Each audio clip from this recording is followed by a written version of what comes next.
Хүн ертөнц подкастыг үзэж сонсдог эрхэм хүмүүн заяатан та бүхнийхээ энэ өдрийн амар амгалан айлтган мэдчилье. Хүн ертөнц подкаст 6 дугаар сарынхаа нэвтрүүлгийн анхны ухамсарлахуй нэвтрүүлгээ та бүхэнд хүрэхэд бэлэн боллоо. Бид хүн ертөнц подкастын дугаараараа хүний дотоод ертөнцийн тухай дэлгэрүүлэн ерөнхий анхдагч ойлголтыг хүлээн авч байгаа. За энэ сарын дотоод ертөнцийн тухай асуудлыг ухааны төлөвт авч үзнэ. Ухаан нь дотоод ертөнцийн хамгийн сүүлийн төлөв буюу оройн дээд гэж хэлж болох энэ төлөв юм байгаа. Ухаангүйгээр бид хинч биш болно. Амтнаас өөрсгөө болно. Энэ утгаараа бид нэр ухааныг сайн мэднэ. Түрүүчийн нэвтрүүлгүүдээр сэтгэл нэвтрүүлгүүдээр ярьж хахад хэлэгдэж байсан. Та сэтгэлийг дэндүү сайн мэднэ шүү гэдэг. Тэгтээ мэддэг юм шүү гэж хэлж байсан. Тэрнтэй мөн адилхан ухаан та бидний маш мэддэг энэ ойрхон энэ төлөв. Тэгэхээр бид нэр өөрийгөө ухаан сэтгэл сэтгүүтэй адилтхан явах юм боломж нь дотоод ертөнцийн таныг үгүйсүүдэлтэйгээр бий болдгоо гэд. Ингээд ерөнхийдөө мэдээлэл дамжуулах байгаа тийм ээ. За өнөөдрийн энэ сарын сэдв нь ухаан. За та бүхэн ухааныг хүүхэд ахуй наснаас ухаан нас хүртэлх ухаарсноо хойших бүхэл амьдралынхаа туршид ухааны цар хүрээг түүний тойрог дотор бид нар амьдралаа өнгөрүүлдэг. Ухааныг бид нэр ухаантай хүн, ухаан зарна, ухаан олгоо, ухаан нь өгчгсөн олон зүйлээр бид нар ухааны тухай мэднэ. Түүнийг тодорхойлж хэлж чадна.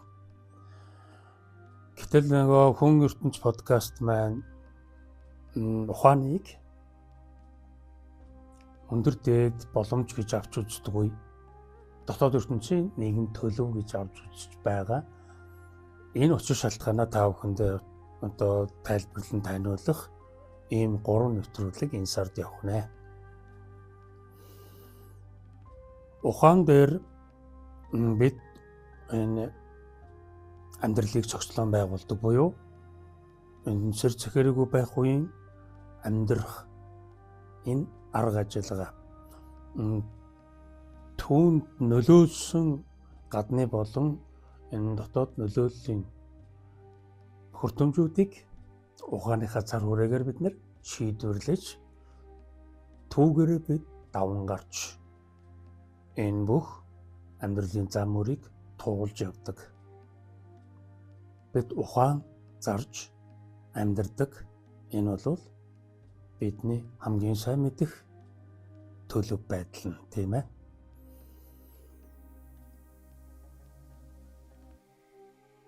Сэтгэхүйг ярьж байхад сэтгэхүй маань биднийг ерөнхийдөө удирдна. Тэгээ зааварлна болон болохгүй хэлнэ гэсэн. Тэ ухааны ялгаа нь юу юм бэ гэхээр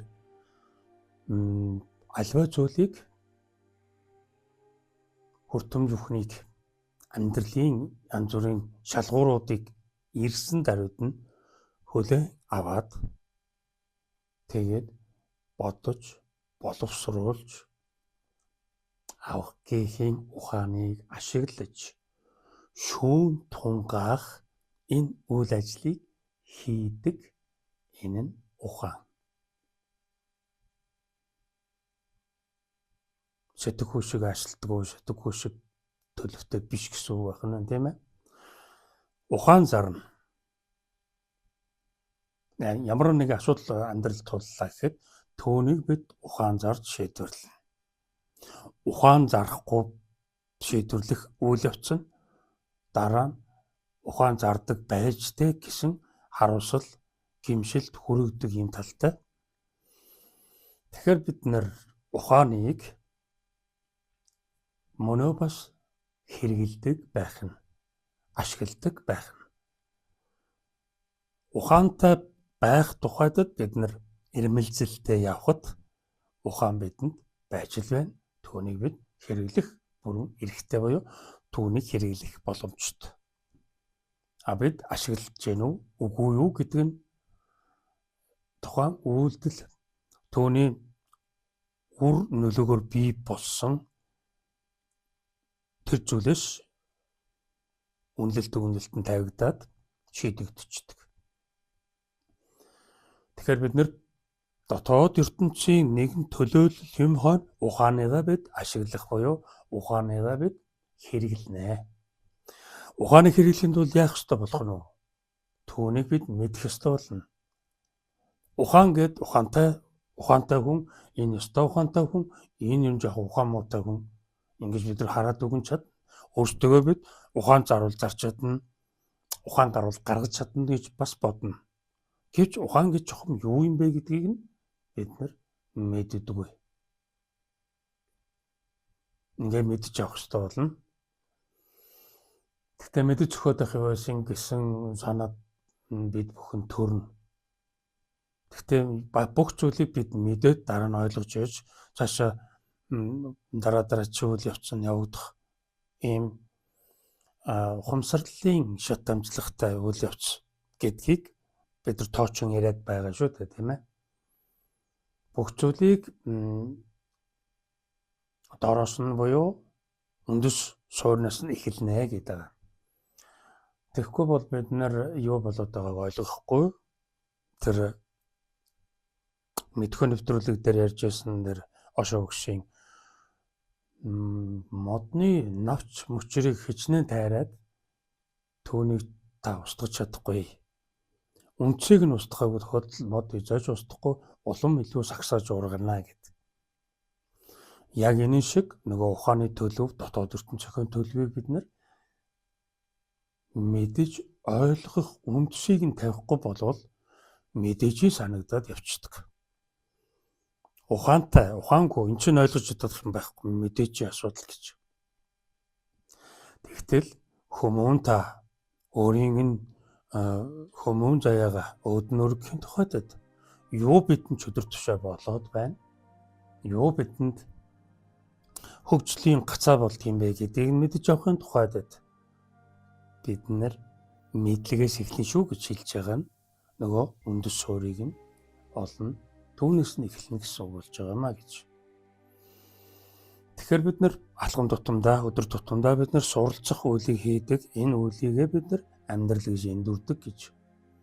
Энэ ойлголттой энэ ухааны тухай ойлголт нь мөн адилхан эндүрэл болж хувирсан байдаг.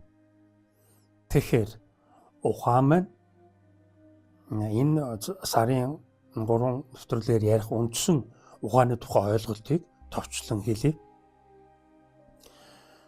Ухаан бол бидний суралцах үеийн явцад хэрэглэх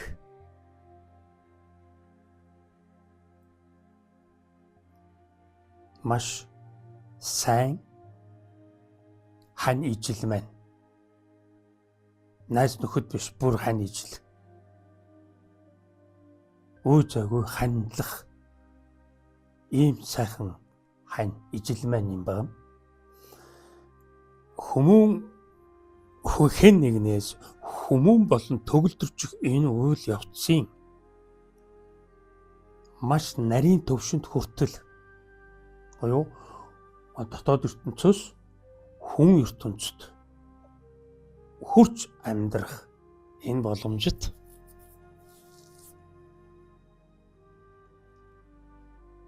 ухаарлыг бид нар ухааныхаа төвшөнд түүнийг илүү их задаргаатай, илүү их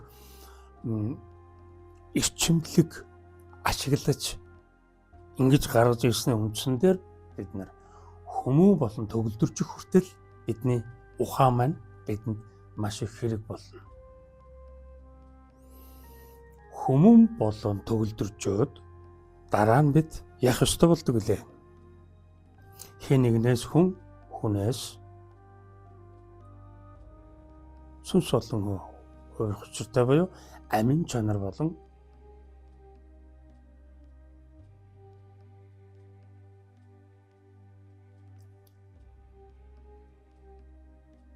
хөгжих учиртай. Тэгэхээр ухаан нь бидний хэн нэгнээс хүн дотоод ертөнцөөс хүн ертөнцид амьдрах хүртэлх хугацаанд буюу хүн ертөнцийн хүмүүн заяаны төгөлдөр чанарт хүрэх хүртэл ухаан маань бид хэрэг болдгоо. Дотоод ертөнцийг таних хэрэг болж байна. Хүн ертөнцид ороход маань хэрэг болж байна. Ингээд асар өргөн цар хүрээнд ухааныг бид ашигладаг байх юм байна. Одоо манай нэвтрүүлгийн ярьж өгүүлж байгаа энэ бүхнийг бид мэдэж, сонсож, мэдэж, ойлгоод авахд бид нар түүнийг мэдэрдэг. Түүний одоо энэ нэвтрүүлгийн ярьсан зүйлийг үнэн гэдгийг бид амьдрал дээр мэдрээд ирэхээр зэрэг энэ гарцаагүй юм шүү гэдгийг ухадаг. Энэ ухалт нь бидний ухааны мөн чанараас бий болж гарч ирдэг. Энэ ухах үйл явц буюу бодож тунгаах эргэцүүлэхийн үйлээс бий болдог энэ хөгжлийн чиг хандлага. Тэгэхээр амьдарч байна гэж үзэж байх үеийн хэн нэгэнд ухаан хамгийн чухал хэрэгтэй буюу ухаан 3%-ийг ашиглаж байдаг гэсэн үг. Тэгээд цаашаага өшөө илүү оюунлаг болоод ухамсарлаг болоод ирэхин зэрэгцээ нөгөө ухаан маань оюунлаг ухамсарлагтай мөн хоршиж хандарч ажиллах юм чадвартай. Ийм төлөв төвшин нь бидний дотоод ертөнцийн оргил болох ухааны төлөв төвшин байна юм байгаа. Тэгэхээр бид нар ухааныг бид нар мэдэж ойлгож түүнийг мэдрэхийн тухайд энэнтэй нэлээд нарийн ажиллана гэсэн үг. Тэгэхээр мэддэг зүйл биш, үүнийг мэдэж явах нь чухал зүйлээ гэж ингэж ойлгох ёстой болдог. Мэдээж байдаг зүйл бид нар задраагүй байдаг буюу зүгээр л энэ хүртэмжийг хүлээн авсан буюу хүртэмжийг хүлээн зөвшөөрсөн хэлбэрээр явдаг ийм үзэгдэл байдаг учраас бид нар бүх юмыг задлан шинжлэх үүднээс бүгдийг нь эхнээс нь мэдэж ойлгож мэдэрч ингэж ухаарах учиртай байдаг. Хүний дотоод хөгжлийн шат дамжлага гэж гიშгүүр гэмээр зүйл байдаг нь эхлээд бид сонсч байна, мэднэ, тэгээд ойлгоно, мэдэрнэ. Ингээд одоо сая ухаардаг. Тэгэхээр бид нар нэлээд өндөр түвшний энэ хүмүүний боломжит энэ төлөвийн тухай бид авч үзэж байна гэсэн үг. Хүн амтнаас ухаанаараа илүү энийг бүгд мэднэ. Ухаалаг чанараараа илүү гэдгийг бид мэдээд тэгээд амтныг бид сургаж, маллаж, хариулж, түүнийг бид өөрийнхөө дураар ашиглаж, хэрэглэж ингэж яваа.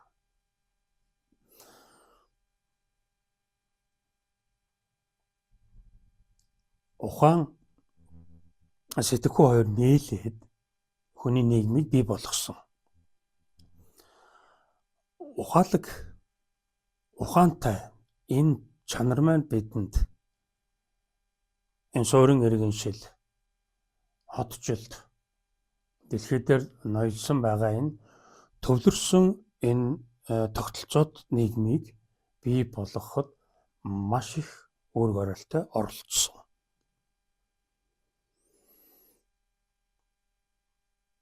Тэгэхээр ухаан болвол одоо 3.1% ашиглахад нийгэм боёо дэлхийн гариг дээр амьдарч байгаа энэ нийгмийн тогтолцооны төлөв төвшин байдлыг нь тодорхойлоод өгж байна. Энэ бол ухааны төвшин.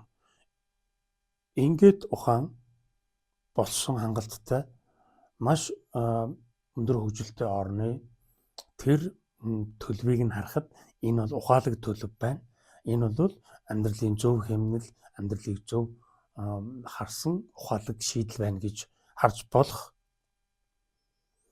Гэтэл энэ нь хүний хөгжил эхлэжгүй байх үеийн төлөв төвшин байдаг.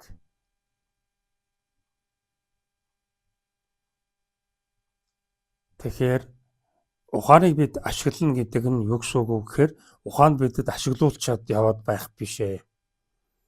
Ухааныг бид нь ашиглана гэдэг нь ингэж хийдэг юм а гэдэг. Энэ утгаараа бид нар тэр өндөр хөгжилтэй болж хувирах шинжлэх ухааны маш их өндөр ололт амжилтуудыг ашиглаж түүгээр дамжуулан бид нар нийгэм соёлоо өөдөн татна гэсэн юм төлөв буюу ийм нийгмийн төлөв төвшнүүд ингэж өвчлж хөгжиж ирсэн байгаа юм.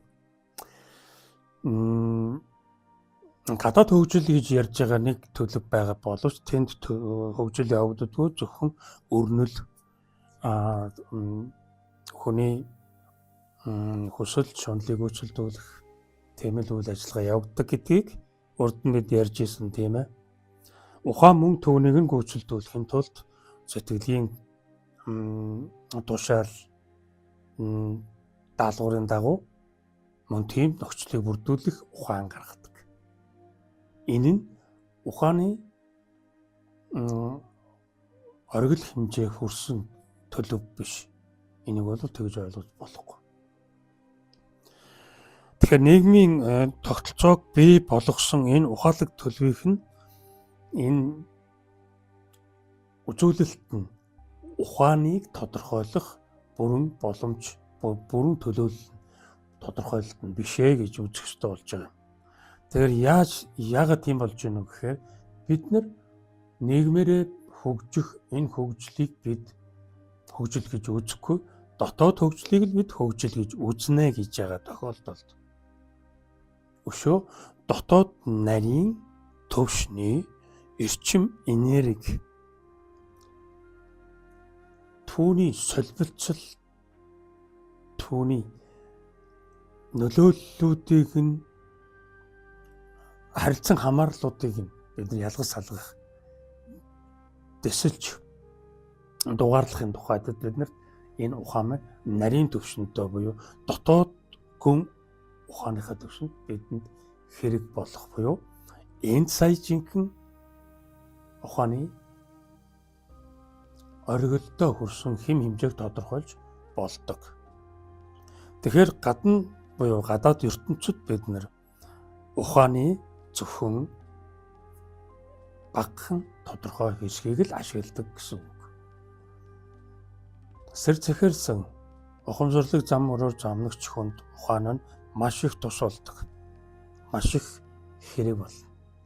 Бид шүүн тунгааж эргцүүлж бодох энэ ухааныхаа чадвараар бид нар зам мөрөө тодорхойлж тэр зам мөрлөө очих арга ухааныг олж түүнийг зөв үнэн гэдгийг нь итгэж үнэмших энэ бүх үндэс суурь нь ухаан дээр тогтож байдаг. Тэгэхээр бидний ухаалаг чанар нь биднийг хизээж орхидоггүй. Дотоод ертөнц байгаа тохиолдолд бид амьд байдаг. Бид өгсөн хойнол дотоод ертөнц зогсно гэдэг шиг нөгөө ухаан маань бидний хэрэглэгдэхүүн хэвээрээ хэрэглэхийг нь хүлээсэн тэр өндөр түвшний ухаалаг чанар маань хэвээрээ хатгалаатай байж л байдгаа гэсэн үг. Тэгэхээр ухаалаг чанарыг бид хэрэглэх түүнийг ашиглах тухайд сэрэмжлэхтэй болох нь. Ухааны үйлдэл одоо энэ гадаад ертөнцид хэрэглээд дуусчихсан буюу хандсан энэ төлөвөөс нь дотоод энэ төлөвтөө оруулж ирэхэд дотоод ертөнцөө таних үйл явцад ухаан маань өөрөө дараагийн түвшний ухаалаг чанараа ашиглах бэлэн бид нар хүлээж байдгаа гэсэн үг. Тэгэхээр ухааны хоёр төлөв байна гэж үзэхээр байна, тийм ээ. Хүний хин нэгэн хүн гэсэн хоёр төлөвт байдаг шиг мөн энэнд ухаан нь адил үйлчлэнэ. Энэнд нь бол ойлгомжтой гэж үзсэн ухааны төлөв нь ойлгомжгүй далд тэр мөн чанар нь хүн төрлийн хүн ертөнцийн тэр чанарт үйлчлэхэд бэлэн хүлээт нуугдаастай далд байж л байдгаа гэсэн үг. Ухааны төвшнийг тэр гүн ухаан, философи шашин гэдэг ингээд энэ утга агуулгатай ойлдуулаад ярина л да. Энэ нь болохоор дараагийн нэвтрүүлгүүдээр тодорхой яригадаад явна.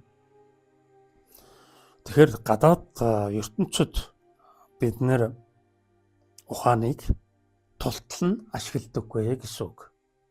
Тодорхой хэмжээнд л ашигладаг. Цаана нь 50-60 магадгүй 70% нь ашиглагдаг үлдэж байдгаа гэж ингэж ойлгох юм шаардлагатай. Тэгэхээр хүн ертөнц подкастын ярьж буйд энэ бүх зүйл ярьж болдоггүй зүйлийг ярьж болгож байх энэ боломжийг нь ухаан өөрөө олгодог. Тэгэхээр үгэнд буулгах гэдэг маань ухааны маш нарийн өндөр хэмжээсийн тэр шүүлтүүрээр шүүгдэж гарч ирсэн тэр маш нарийн ухааны төлөвийг хэлж тэр төлөвөөр бид ажиллаж тэр төлөвийг ашиглаж тэр төлөвтөөгөө хамт эрчимжиж байх энэ үед л энэ хүн ертөнц подкастын үг хэл гарах боломжтой болдог. Тэрнээс наан заавал ном харж унших эсвэл бэлдсэн тексттэй ярих ёстой болно.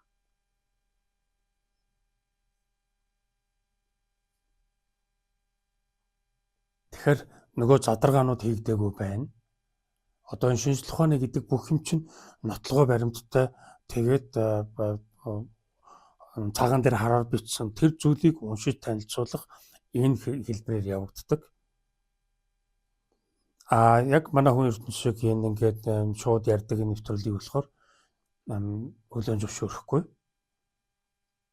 Энэ одоо нарийн зүйлийг цээжний бангаар ярьж болохгүй гэж ингэж үздэг. За мөн энэ дээр ингээд нөгөө цээжээрээ ярих ухаанлаг төвшнөөр ухаан зарж ярих гэдэг ингээд ярих үеийн юунд бас ингээд цээжээр ярих ухаанаар ярих энэ бас энэ төлөв байдаг. Тэгэхээр саяын тэр ухааныг ашиглахгүй байна гэдэгтэй холбоотойгоор нөгөө энэ гадаад ертөнцид дотоод ертөнцид энэ ухаан нь эхлээд гадаад ертөнцид ухаан нь ингэж ашиглагддаг гэдэг нэг юм шинжлэх ухааны төвшний тодорхойлолт байна.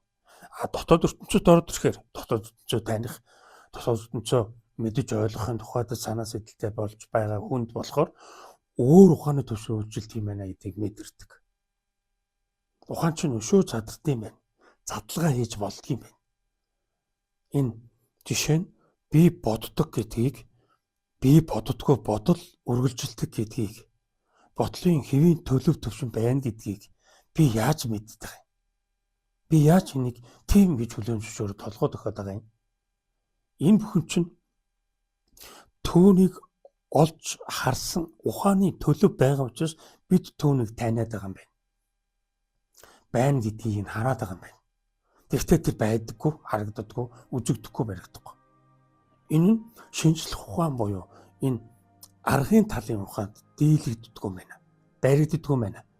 Олгогддаггүй байна. Үнэмшдэггүй байна. Бэлгийн талын ухаан нь яг үнэн бөгөөд бодтой бус тэгсэн атлаа жинхэнэ бодтой оршд юм байна. Ингэж бид нөгөө арга бэлгийн энэ чанараар нь ялгаж харж болдог.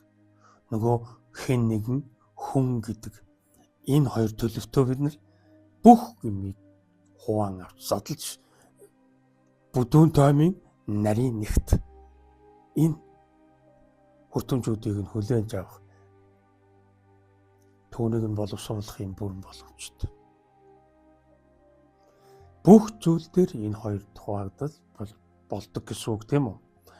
Ингээд энэ хоёрыг хоёулангийн нийлүүлээд нэгэн эрчмийг үүсгэхэд тэр нь дотоод боловсролын их үүсгэр туссан дотоод хөгжлийн их үндэс болсон энэ боловсруулалтыг үйл явж байгаа. Тэгэхээр бид боловсруулах юм. Дандаа л бид боловсруулах ёстой, задлах ёстой. Задлж байж тэр чинь боловсрогдно гэж.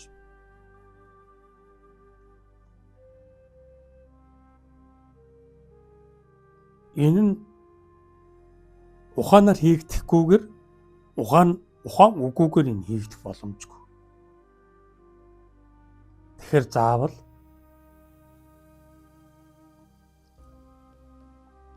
сэр цэхэрсэн оюунлаг танигч чанар, ухамсарлаг энэ нэгдлийн чанарыг чимэх төдийж хүртээд тэгээд энэ тухай бодох, энэ тухай эргцүүлэх шүүн тунгаахын энэ гайхамшигт энэ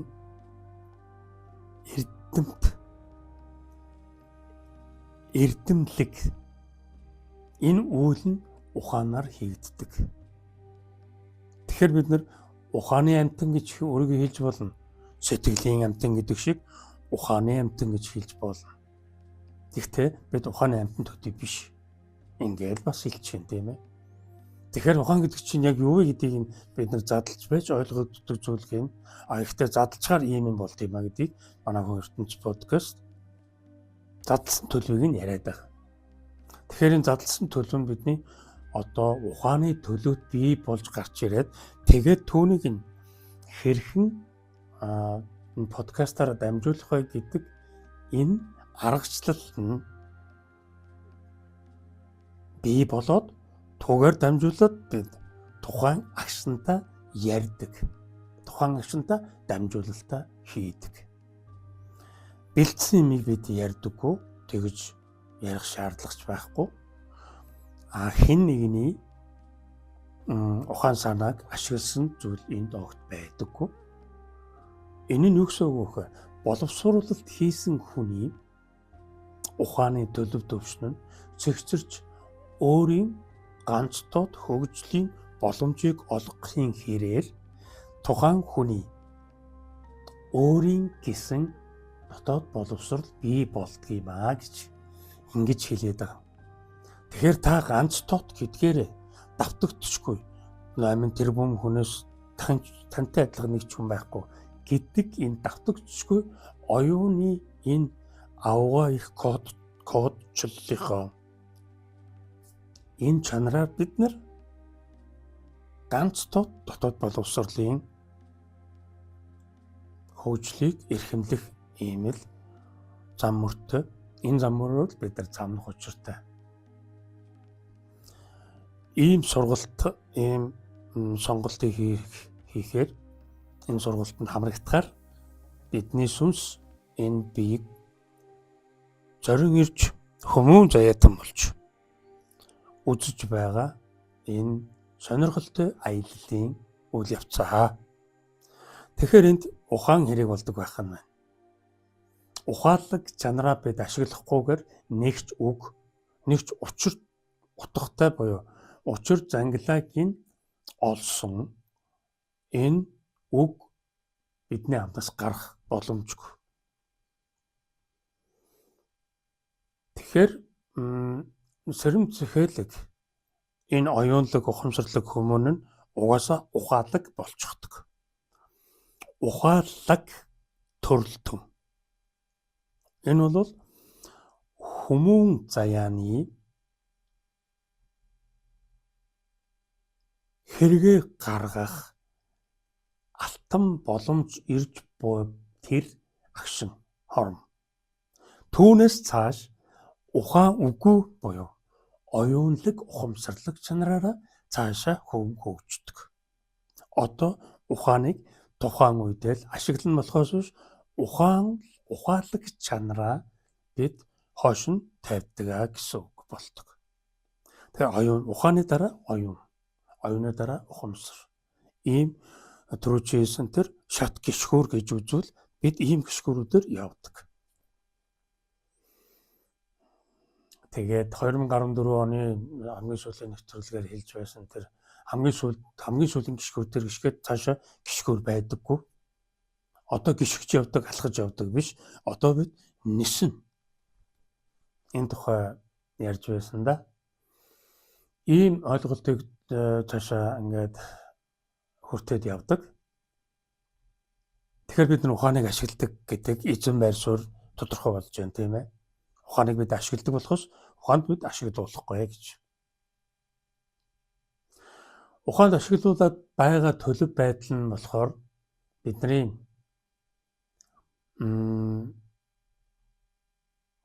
муу зүйлийг мэдсээр байж хийх.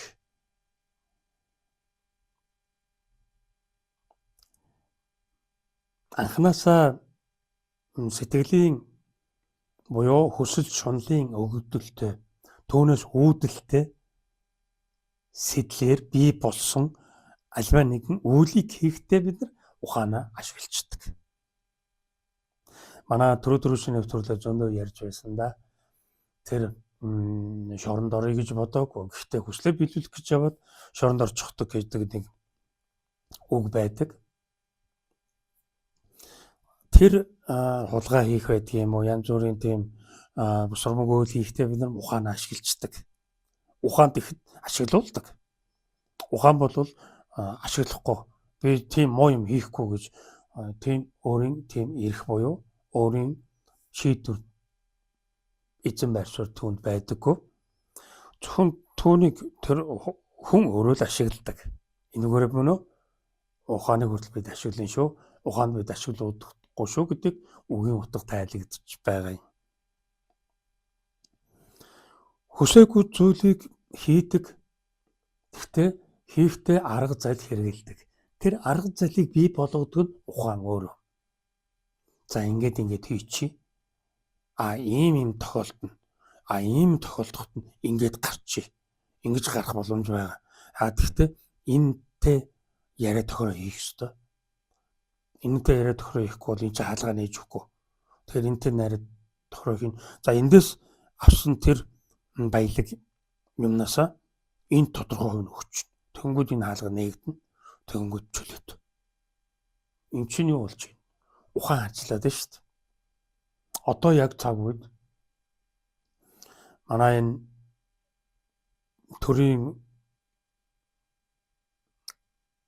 өндөрлөгт үйл ажиллагаа явуулж байгаа хүмүүсийн ухаан нь яг энэ чиглэлд ажиллаад байгаа учраас бидний бухимдал уур хилэн үзэн ядлыг бий болгоод байгаад байгаа юм. Тэр хүмүүсийг хилэлтгүй бид өөрсдөө бас тийм байдаг. Одоо энд ингээд тэр ухаан зараад заллин хийгээд тэгээ өчнөө тэр бүм их найдаар нь хулгайлаад байна гэд бид нар харж байна.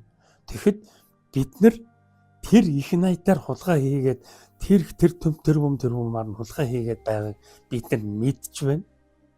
Яаж бид нар мэдээд байгаа юм? Тэр чи ухаан явж иж мэдэн штэ. Ухаангүй бол түүнийг мэдгүй. Энэ яагаад гинт баяжчих вэ? Яагаад ингэж гинт юм тэнгэрийн амьтан болчих вэ? Чи юм байгаагүй. Ийм байхч боломжгүй. Чи ухааны хийж байгаа ажил.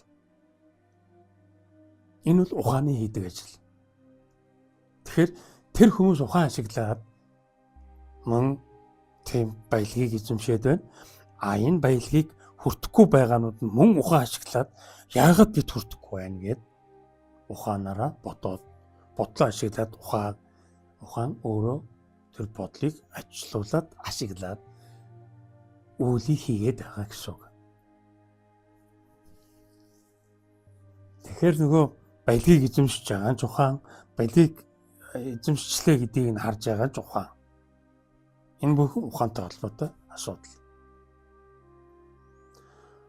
Ухаан ажилдаггүй, шүүн тунгаах энэ үйл явц ухааны энэ мөн чанар нь үйлчлдэггүй байсан бол бид нар яг л амьтан шиг л байх байлаа л да, одоо мал шиг. Тэгээд тэр эзэн нь яа бидрээс одоо мал бол тийм ээ бидний ашиг тусаар л энэ баяжчихсан шүү дээ. Бид нар байгаагүй бол энэ ингэж баяжихгүй хөлжихгүй. Ийм машин хэрэгтэй болохгүй, ийм ганган юм мотоо болохгүй гэж бодох. Тэ ухаантай байсан бол тэгээд хөтөлөө энийг ерөөсө мөргийг очиж тийрий өшөглөө тангарыг гээд ингээд нийлж ягаад очиод тэр эзнээ чад хийлгчих. Магадгүй гэтэл малт тийм ямар ч ухаан төрдөггүй тийм ээ. Тийм шүүн тунгаах ухаан хамтанд үйлчлдэггүй учраас тэд хүний ухааныг гүйцэхгүй.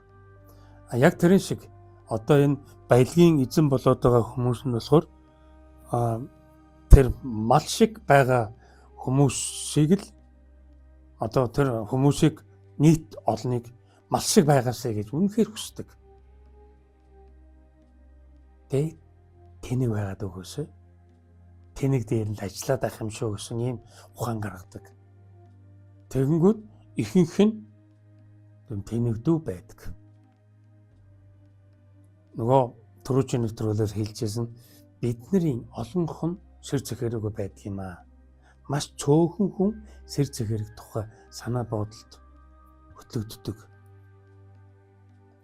Дийлэнх нь буюу бараг бүгдээрөө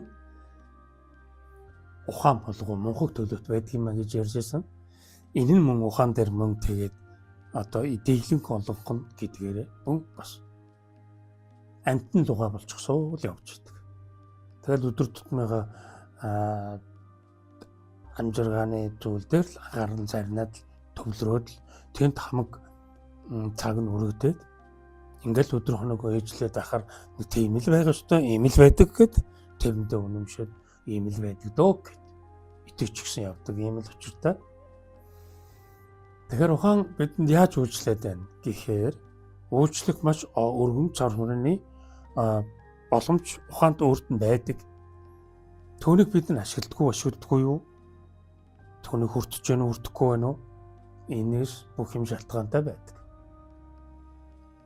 Боломжуудыг ашиглаад ухаан зараад тэгээд бизнес хийгээд эдийн засгийн ухаан гаргаад тэгээд бизнесийн үр дүнгээр арилжаа намааны үр дүнгээр амьдралаа сайхан авч яваа. Энэ зах зээлийн харилцааны энэ одоо цаг үеийн энэ тогтолцоо нь мөн ухаан шаардсан. Маш их ухаан шаардсан ийм сургалт. Тэгээд хүн ингээд ухаанаа ашиглаад түүнийг ингээд хэрэглээд ахаар өшөө боломжууд гарч ирээ л байдаг. Бүр ингэх юм байна. Ингэж болж байгаа юм чинь те. Тэгвэл ингээ өшөө жоохон цар хүрээгээ өсгөе. Өсгөх боломж нь байсаар байтал яагаад өсөхгүй гэж өсөчих чи харин болох юм байна.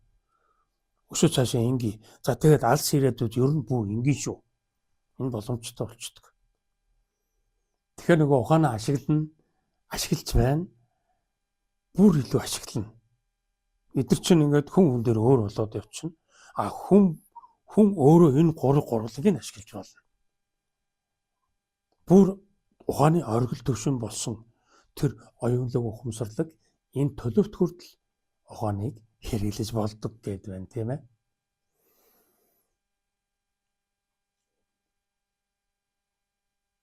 Тэгэхээр ухааныг хэр ашиглаж байна гэдгээс таны ухаалаг чанар чинь хэр харагдах вэ гэдг нь илэрхий.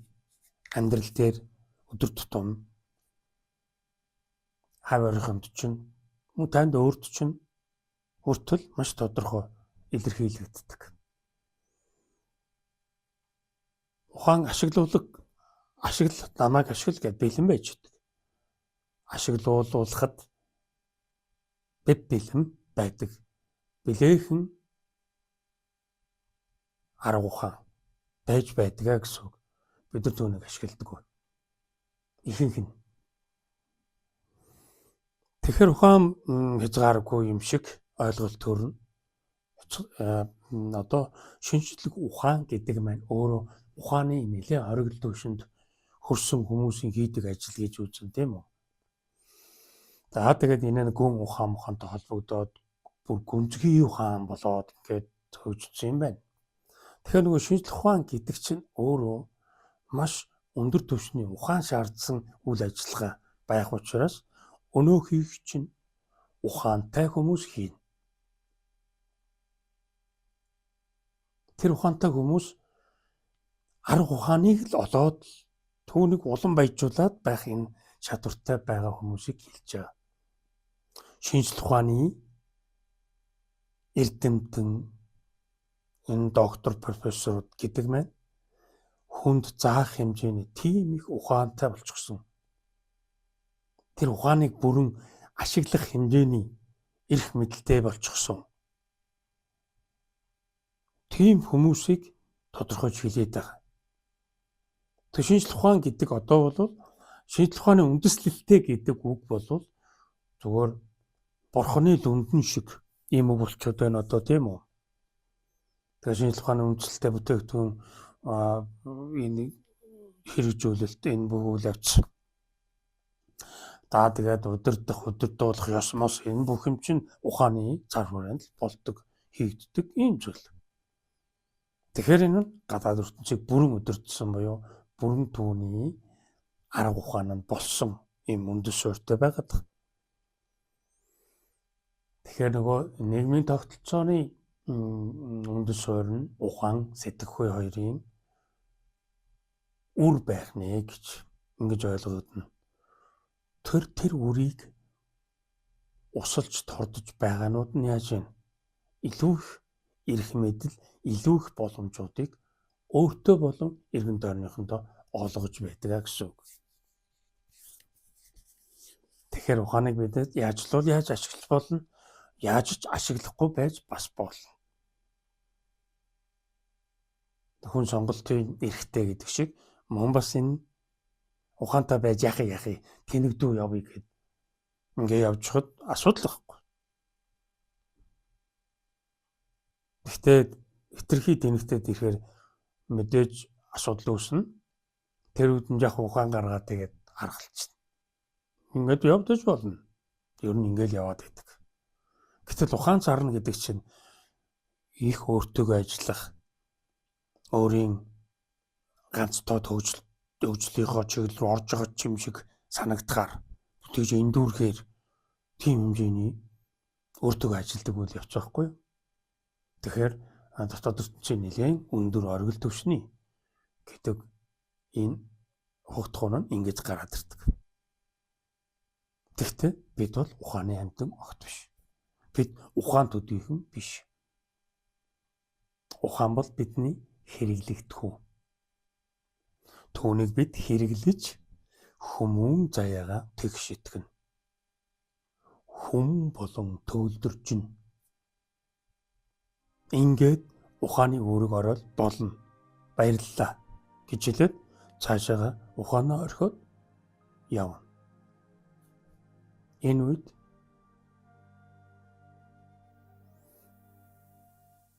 үг хэл онож хэлэхэд их хэцүү болно. Дараагийн сэдвүүд гэж байгаа. Одоо энэ дотоод боловсролын, дотоод хөгжлийн, энэ оюунлаг болоод ухамсарлаг хөгжлийн цааших зам мөрүүдийн тухай бид мөн зодол тайлбарлах юм шаардлага гарна. Түрүүчийн он цагуудын нэвтрүүлгүүдээр зөндөө яригдсан байдаг. Тэр зүйлүүдийг задлах, өшөө нарийн төвшөнд нь ухах энэ ухаанаа ашиглаж бид дамжуулалтаа хийх хэмжээжгүй шаардлага байгаа. Ярьж болж ивэл ярих л ёстой. Ярьж болохгүй төвшөнд нь хүртэл ярих л юм. Нөгөө ухаан маань бидний ухаантай, ухаан муу, ухаан мулгуу өндөр дээд ухаанд бодгол энэ бүхэнтэй ухаан маань бүгд хамаатай болоод ухаан өөрөө энэ дотор бүгдийг нь зангилаад тэгээд цаана нь ухааны ашиглаагүй байгаа төлөв нь мөн чанарт нь хадгалаатай байж л байдгаа гэсэн санаа гарч ирлээ. Тийм үү? Тэгэхээр тэр ухааныг бид юунд ашиглах, хизээ ашиглах, яаж ашиглах юм? Энэ чинь одоо энэ 3 нэвтрүүлгийн дараагийн 2 нэвтрүүлгээр мөн тодорхой задраад яригадаад явах юм байна тийм ээ. Тэгвэл бид одоо ингээд энэ ухамсарлахгүй нэвтрүүлэг маань ерөөсөө тоймлон хураангуулан ярьдаг энэ утгаараа хилчлээ шүү дээ тийм ээ. Бид ухааны амьтан бол биш ээ. Ухаалаг төрөлтөн мөн боловч түүнийг бид хэрэглэнэ. Гэхдээ ухаалаг төлөвөөрөө буюу ухааны мөн чанарын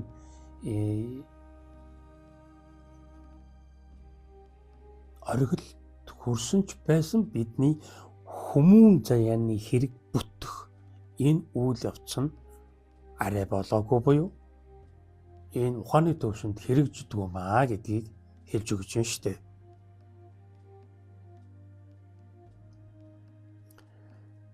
Тэгэхээр энэ их чухал ойлголт болж харагдаж байгаа биз? Дотоод ертөнцийн нэгэн төлөөлөл тэгсэн мөртлөө ямар өндөр түвшний үйлчлэлийг эзэндээ үзүүлж тухайн сүнсний хэрэг бүтэх тэр боломжит тэр хил хязгаар хүртэл явж чаддаг ямар нарийн түвшний ийм эрчим энергийн бат бөх чанар вэ?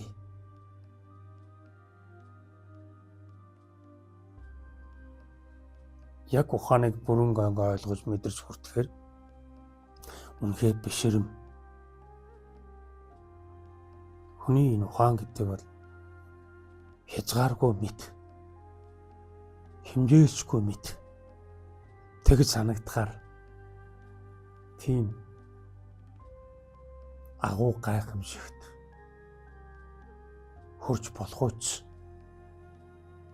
Тийм оргил байдаг бол тэн дээр нь гарах бүрэн боломжит бүхий гэж хүнд бодогдно. Тэгж хүн бүр итгэдэг.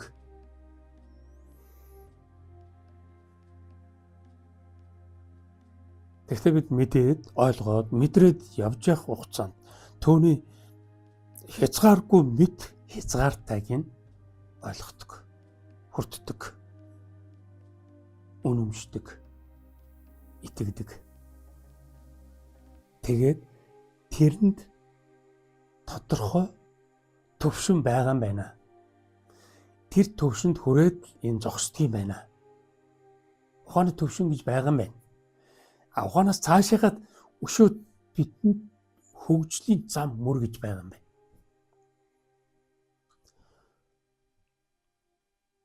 Ингээд тодорхой болоод ирдэг.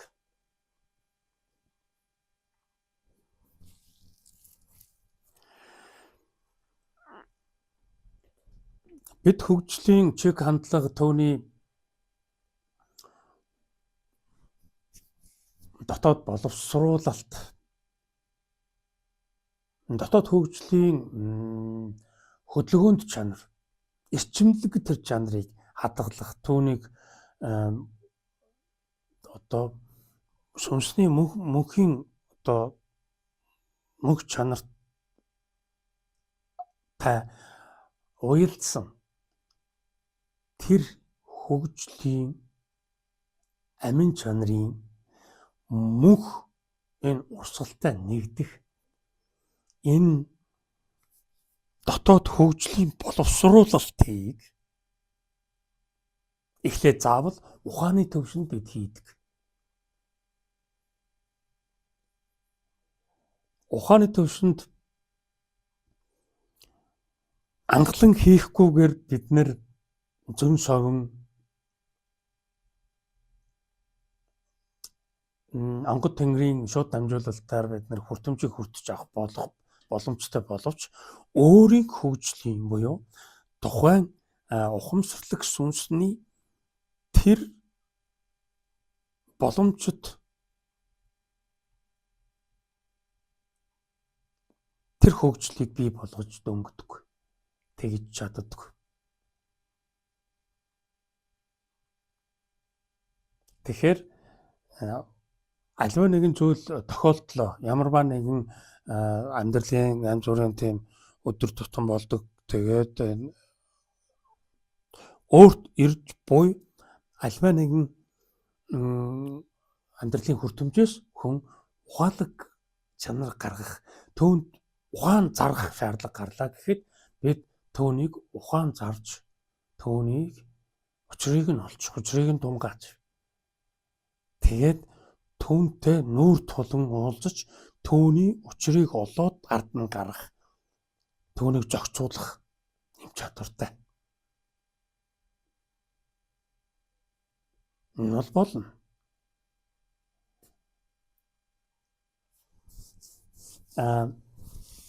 Ухаанд ашиглуулахгүй шүү. Ухааныг ашиглан шүү гэж байгаа энэ утга нь болохоор бид асуудлыг шийдвэрлэхэд түүнийг ашиглаж байгаагаа бид нар мэддэг болж түүнийг би ашиглаад байна шүү дээ. Ухааныг би хэрэгтэй үед хэрэгдэж байна гэдэг хэрэглэгдэхүүн хэлбэрээр түүнийг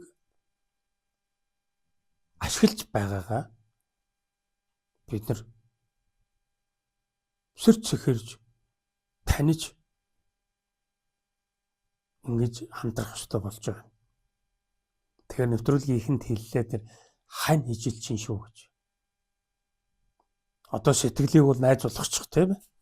Тэгээд хамтраад яавал ингээд гой юун дээр очие, гой зугаалын одоо зам болж байна. Энэ бол сэтгэлтэй холбоотой тийм. Тэгээс найзлаа тэгээс одоо яваал тэгэл.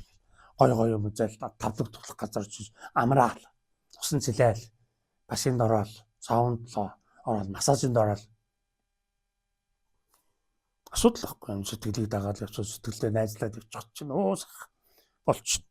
Ухаантай болоод бид нар яадаг байх нь яг зааштай өхөл амьдралтай чинь нүүр тулж байгаа энэ тохиолдолд ч ёстой. Ухаан чинь юу хань болно. Сэтгэл чинь хань болохгүй шүү дээ. Юу муухай юм тулчваа. Сэтгэл бол тэгэл аргашаас уучна. Би наадахж ёстой хүсэхгүй. Ийм яг хараад тохиолдож байгаа надад. Наадахаас хоол, наадахаас гар, над ч ёстой таалагдахгүй нэгээд байна. Ухаан бол түүнийг нүүр тулж байгаа учрыг нь олохоос өөр арга байхгүй шүү дээ. За олон хүүхэдтэй. За одоо ингээд орлого багт одоо би яах вэ? Тэгээ нийт хүүхдүүд би яаж тчих вэ? Хань ижлээ би яаж өлөн зүлэн байлгахгүй, хоолтой өмдтэй байлгах. Ядаж л би өмсөх зөөх хувцсыг солиод өгдөг хэмжээнд яаж хүрэх вэ? Энэ ухааны асуудал. Энэ ухаанаар шийдэгдэнэ. Ухаантай байж бидний нэг юм. Тэгэхээр их өргөн царуунд яригдж байгаа ийм ойлголт болж босч ирж байгааз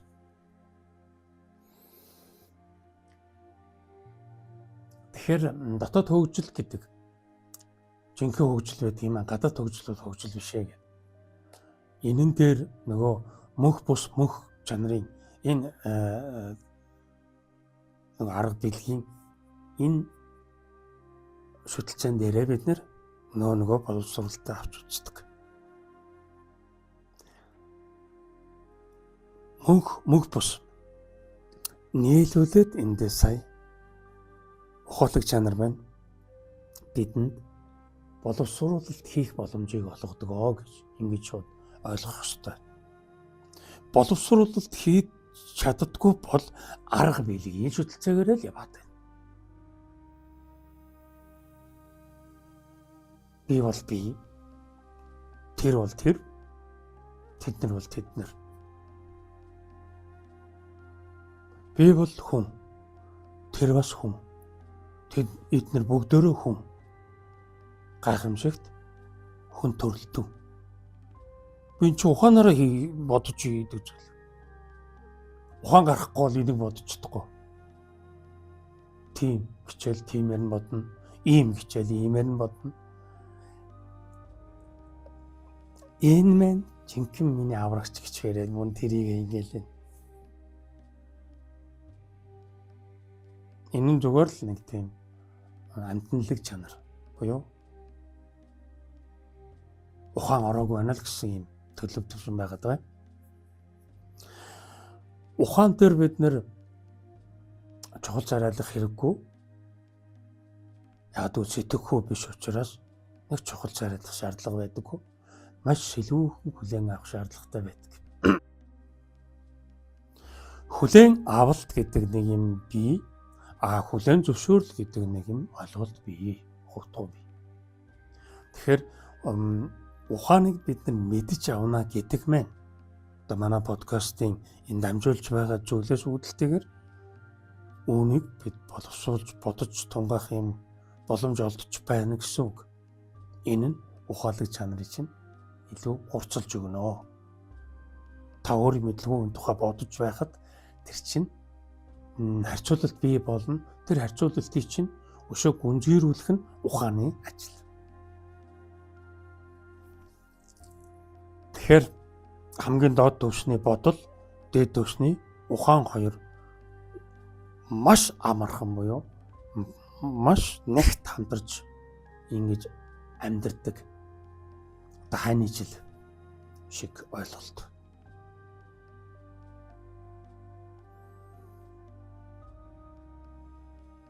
За ухааны түвшний төлөв түвшний тухай энэ сарда одоо сүүлийн дараагийн 2 нэвтрүүлгүүдээр нэлээд задлж тайлбарлаж хүргэх нь байна. Тэгэхээр анхны ойлголт нь болохоор та ухаанд төрөлтөн мөн. Гэхдээ та ухааны амьтан бол биш. Тэгээд ухаан төдийхнөөр таны сүнсний чих хэрэг бүтчихгүй. Энэ 3 шалаа утгыг та хүлээж авлаа тийм ээ. Үүнийг бодож тунгаахад таны тэр сая хэлж байгаа тэр сэлүүхэн хүлээн ав гэж байгаа тэр чухал царайлахгүй шүү гэдэг энэ төлөв нь их хэрэгтэй. Зүгээр л сэлүүхэн бодоод үтснэ гэсэн үг. Тэгэхээр ч ухаан аяндаа ажиллаад эхэлнэ.